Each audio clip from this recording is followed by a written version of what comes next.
खुलुमबाय बेयो बड'लेण्ड इंखं टेलिभिजन दिनै 21 मे 2025 बुधबार खालि सानसेनि बरादखौ नोंथांमोननि खाथियाव लाबोदों आं सदानन्द दैमारिया।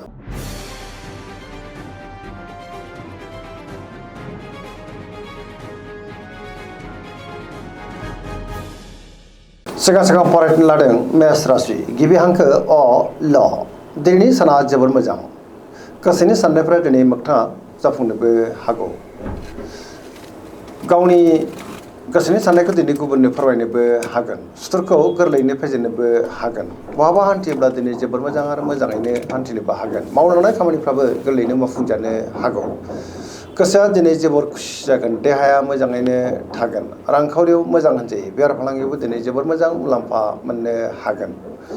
सोरबा लोगोनिफ्राय दिनै थोजासे हेफाजाबबो मोननो हागौ। सोरजोंबा बाख्नाय जानोबो हागौ। न'खराव बिमा बिफानि अननायफोरखौ मोननो हागोन आरो बिदा फंबायनि गेजेराव अनलायनाया बांगोन। गुबुननि गोसोखौ गोरलैयैनो बोनोबो हागोन। गोसोनि बोलोआ दिनै बांनोबो हागौ। लाइमोनफोरनि गोसोआ दिनै जोबोर खुसि जागोन आरो गावबा गावनि गोसोनि साननायफोरखौ फोरमायलायनोबो हागोन। फरायसाफ्रा दिनै फरायनायाव गोसो दुंखांगोन आरो मोजां फिथाइ मोननोबो हागोन। पजिटिभ एनार्जिनि गोहोम गोग्लैगोन।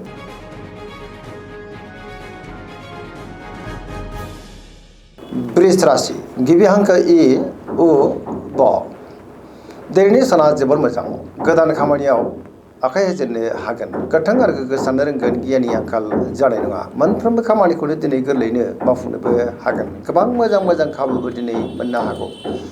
गोसोनि साननायफ्रा मोगथाङाव जाफुंनोबो हागौ। मावनो लानाय खामानिखौ थि समावनो आरो गोरलैयैनो मावफुंनो हानानै गोसोआव दिनै जोबोर गोजोननाय फैगोन। समाजाव मान मोननो हागोन। रांखावरियाव मोजां बेफार फालांगियाव मोजां आयाबो बांनो हागौ आरो मोननो गोनांखौबो दिनै मोननो हागौ। न'खराव बिमा बिफानिफ्राय अननायफोरखौ मोननो हागोन। बिसि फिसायनि गेजेरावबो अनलायनाया बांगोन। देहाया दिनै मोजाङैनो थागोन। फरायसाफोरा दिनै फरायनायाव गोसो दुंखांगोन आरो मोजां फिथाइ मोननोबो हागोन। पजिटिभ एनार्जिनि गोहोम गोग्लैगोन। सरासनस्रायै दिनै साना जोबोर मोजां आरो मोजाङैनो बारग'लांगोन।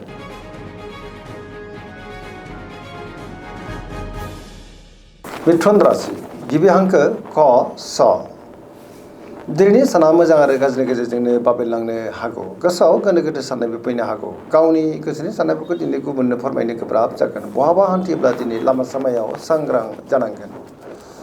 गोसोआव गोनो गोथो साननाय फैगोन। गियाननि आंखाल जानोबो हागौ।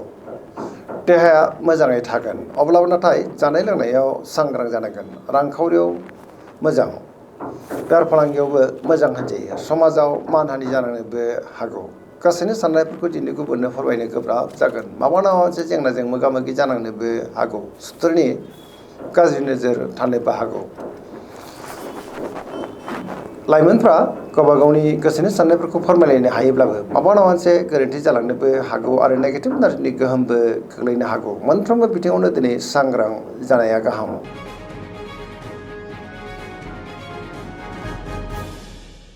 कर्कट राशि गिबि हांखो द ह दिनैनि साना जोबोर मोजां गोसोनि साननायफोरखौ गुबुननो फोरमायनोबो हागोन। सोरजोंबा बाख्नाय जानोबो हागौ। माबा नङा मोनसे मोजां खौरां फैनोबो हागौ। सोरबा लोगोजों दिनै बाख्नाय जानोबो हागौ। गोसोनि साननायफ्रा मोगथाङाव जाफुंगोन। गोसोआव दिनै पजिटिभ साननाय फैगोन। मावनो लानाय खामानिखौ थि समावनो आरो गोरलैयैनो मावफुंनोबो हागोन। रांखावरियाव मोजां होनजायो। बेफार फालांगियावबो दिनै जोबोर मोजां मुलाम्फा मोननोबो हागोन। सोरजोंबा बाख्नाय जानोबो हागौ। बिमा बिफानिफ्राय अननायफोरखौ मोननो हागोन। समाजाव लोगो लेवा बांगोन। देहायाबो दिनै मोजाङैनो थागोन। फरायसाफोरा दिनै फरायनायाव गोसो दुंखांगोन आरो मोजां फिथाइ मोननोबो हागोन। गुबुनजों दिनै मोजां सोमोन्दो लाखिनो रोंगोन आरो मोनफ्रोमबो बिथिङावनो दिनै जाफुंसारनोबो हागौ।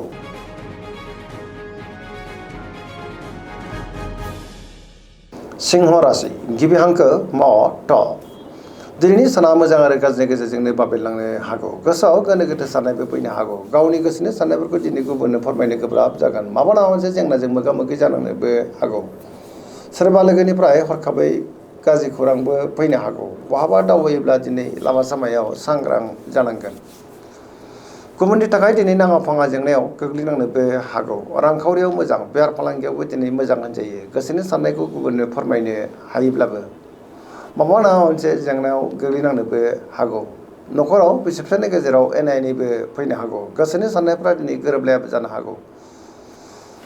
गुबुननि थाखाय नाङा फाङा जेंनायाव दिनै गोग्लैनांनोबो हागौ आरो नेगेटिभ एनार्जिनि गोहोम गोग्लैनोबो हागौ। मोनफ्रोमबो बिथिङावनो दिनै सांग्रां जानाया गाहाम।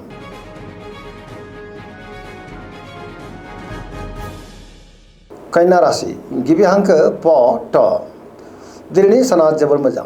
गावनि गोसोनि साननायफोरखौ दिनै गुबुननो फोरमायनोबो हागोन। पजिटिभ एनार्जिनि गोहोम गोग्लैगोन। सोरजोंबा बाख्नाय जानोबो हागौ। गोबां मोजां खाबुबो दिनै मोननो हागौ। रांखावरियाव मोजां होनजायो। मोननो गोनांखौ दिनै मोननोबो हागौ। बेफार फालांगियावबो मोजां होनजायो। देहाया दिनै मोजाङैनो थागोन। अब्लाबो नाथाय जानाय लोंनायाव सांग्रां जानांगोन। सोरजोंबा बाख्नाय जानोबो हागौ। पजिटिभ एनार्जिनि गोहोम गोग्लैगोन। लाइमोनफ्रा दिनै गावबा गावनि गोसोनि साननायफोरखौ फोरमायलायनोबो हागोन। सोरजोंबा बाख्नाय जानोबो हागौ।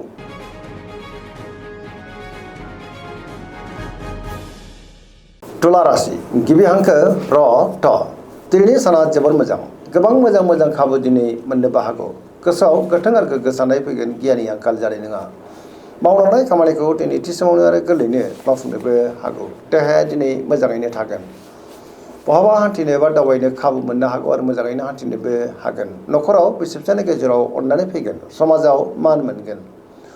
गुबुननि गोसोखौ गोरलैनो बोनोबो हागोन। लोगोफोरनिफ्राय थोजासे हेफाजाब मोननो हागौ। गोदान थांखि लानो रोंगोन। सेंग्रा सिख्लाफोरनि गोसोआ दिनै जोबोर खुसि जागोन आरो गावबा गावनि गोसोनि साननायफोरखौ फोरमायलायनोबो हागोन। पजिटिभ एनार्जिनि गोहोम गोग्लैगोन।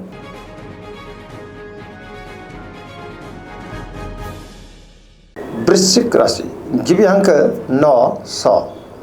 दिनैनि साना जोबोर मोजां। गोबां मोजां खाबु दिनै मोननो हागौ। समाजाव लोगो लेवा बांगोन। बहाबा हान्थिनो एबा दावबायनो खाबु मोननो हागौ आरो मोजाङैनो हान्थिनोबो हागोन। गोसोआव गोथों आरो गोग्गो साननाय फैगोन। गियाननि आंखाल जानाय नङा। बहाबा हान्थिनो एबा दावबायनो खाबु मोननोबो हागौ। समाजाव लोगो लेवा बांगोन।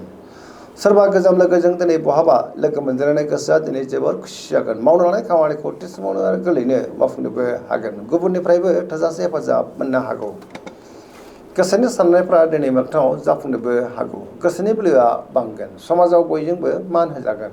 बिमा-बिफानिफ्राय अननाय आरो बोरखौ दिनै मोननोबो हागौ। रांखावरियाव जोबोर मोजां होनजायो। बेफार फालांगियावबो दिनै जोबोर मोजां मुलाम्फा मोनगोन। देहाया दिनै मोजाङैनो थागोन। फरायसाफ्रा फरायनायाव गोसो दुंखांगोन आरो मोजां फिथाइ मोननोबो हागोन। लाइमोनफ्रा जोबोर रमान्टिक जागोन आरो गावबा गावनि गोसोनि साननायफोरखौ दिनै फोरमायलायनोबो हागोन।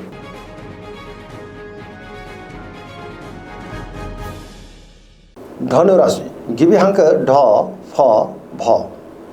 दिनैनि साना मोजां आरो गाज्रिनि गेजेरजोंनो बाबेलांनो हागौ।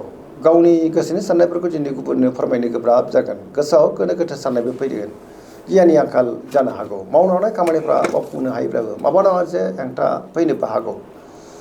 गोसोनि साननायफ्रा दिनै देबार नांनोबो हागौ। रांखावरियाव बारा मोजां नङा। नाङा फाङा खरसाया दिनै बांनोबो हागौ। आयनिख्रुइ खरसायासो बांसिन जानोबो हागौ। बेफार फालांगियावबो बारा मोजां नङा होनजायो। समाजाव मान मोनगोन। देहाया दिनै मोजाङैनो थागोन। अब्लाबो नाथाय जानाय लोंनायाव सांग्रां जानांगोन। न'खराव अननानै फैगोन। बिदा-फंबायनिफ्राय हेफाजाबखौ मोननो हागौ। सोरबा लोगोनिफ्राय हरखाबै गाज्रि खौरांबो फैनो हागौ। गोसोनि साननायखौ गुबुननो फोरमायनो गोब्राब जानोबो हागौ। नेगेटिभ एनार्जिनि गोहोमबो गोग्लैनो हागौ। मोनफ्रोमबो बिथिङावनो दिनै सांग्रां जानाया गाहाम।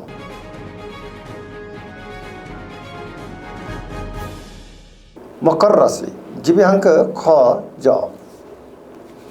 दिनैनि साना जोबोर मोजां। गोसोखौ दिनै जोबोर गोजोननाय मोनगोन। सोरजोंबा बाख्नाय जानोबो हागौ। गुबुननि थाखाय दिनै नाङा फाङा जेंनायाव गोग्लैनांनोबो हागौ। जायखि खामानि मावा मानो दिनै मोनफ्रोमबो खामानिखौनो सांग्राङै मावनांगोन। गावनि गोसोनि साननायफोरखौ दिनै गुबुननो फोरमायनो गोब्राब जानोबो हागौ आरो नेगेटिभ एनार्जिनि गोहोम गोग्लैनोबो हागौ। गोदान खामानियाव आखाइ होजेननो हानाय नङा। बिमा-बिफानिफ्राय अननाय आरो बोरखौ मोननो हागोन। बिदा-फंबायनि हेफाजाबखौ नाथाय मोननो गोब्राब जानोबो हागौ। सेंग्रा सिख्लाफ्रा दिनै गावबा गावनि गोसोनि साननायफोरखौ फोरमायनो गोब्राब जानोबो हागौ। नेगेटिभ एनार्जिनि गोहोम गोग्लैगोन। फरायसाफ्रा दिनै फरायनायाव गोसो दुंखांगोन आरो मोजां फिथाइ मोननोबो हागोन।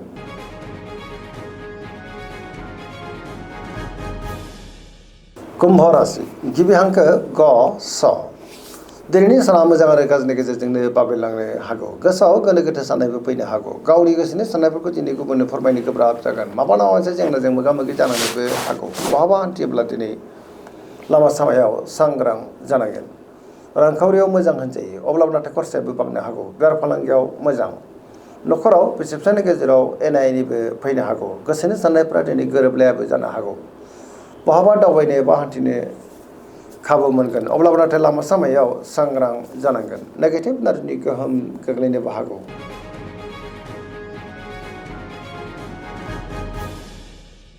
मीन राशि गिबि हांखो ड स दिनैनि साना जोबोर मोजां गोसोखौ दिनै जोबोर गोजोननाय मोनगोन गोबां मोजां खाबुबो दिनै मोननो हागौ गोसोआव पजिटिभ साननाय फैगोन गोसोनि बोलोआ बांगोन गावनि गोसोनि साननायफोरखौ दिनै गुबुननो फोरमायनो हागोन देहाया दिनै मोजाङैनो थागोन रांखावरियाव मोजां होनजायो बेफार फालांगियावबो मोजां न'खराव बिसि फिसायनि गेजेराव अननानै फैगोन सोरजोंबा बाख्नायजानोबो हागौ लाइमोनफोरनि गोसोआ दिनै जोबोर खुसि जागोन आरो गावबा गावनि गोसोनि साननायफोरखौ फोरमायलायनोबो हागोन फरायसाफ्रा फरायनायाव गोसो दुंखांगोन आरो मोजां फिथाइ मोननोबो हागोन सरासनस्रायै दिनै साना जोबोर मोजां आरो मोजाङैनो बारग'लांगोन। दिनैनि राशि फरायथाया एसेनोसै जोबनायाव बेखौनो खावलायो जाहाथे नोंथांमोना सानफ्रामबो जोंनि बे बड'लेण्ड इंखं टेलिभिजनखौ नायबाय थायो आरो साबस्क्राइब खालामो लोगोसे लाइक खालामो आरो शेयार खालामो एसेनोसै गोजोन्थों।